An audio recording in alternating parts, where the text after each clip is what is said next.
चित्रगुप्त के पास रहता है कर्मों का हिसाब। कहते हैं भगवान ने मनुष्य के हर छोटे बड़े कर्म का हिसाब रखने के लिए चित्रगुप्त को नियुक्त किया है।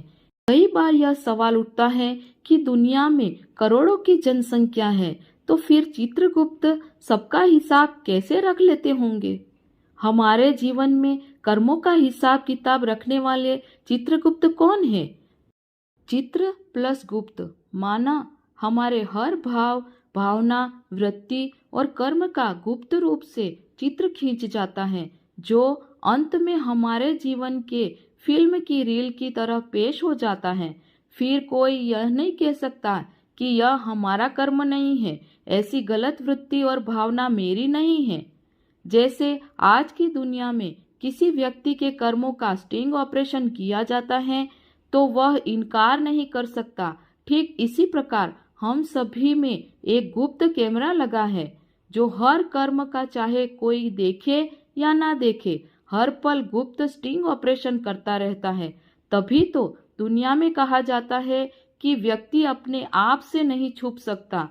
हर व्यक्ति में एक चित्रगुप्त है जो कभी गलत हिसाब किताब नहीं रखता।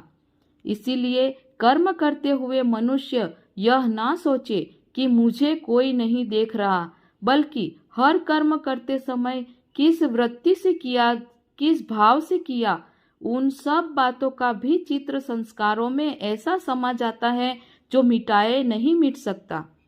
जब मनुष्य शरीर त्याग करता है तो संस्कारों में पड़े चित्रों की फाइल चित्रगुप्त खोल कर रख देता है। मनुष्य के एक एक कर्म के सारे चित्र मैग्नीफाइड होकर उसके सामने स्पष्ट और भयंकर रूप में नजर आते हैं। उस कर्म को करते समय की उसकी मनोवृत्ति और भावना भी बहुत स्पष्ट दिखाई देती हैं। गलत कर्मों के लिए क्षमा का सागर भगवान तो क्षमा कर देते हैं, लेकिन आत्मा अपने कर्मों का चित्र देखकर खुद को क्षमा नहीं कर पाती।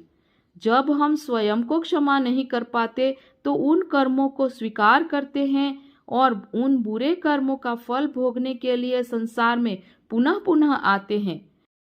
अपने कर्मों के आधार पर ही आत्मा स्वयं अपने आने वाले जन्मों की भावी या होनी को निश्चित करती है, जिससे फिर वह भाग नहीं सकती। तभी कहते हैं कि भावी या होनी को टाल नहीं सकते। ओम शांति।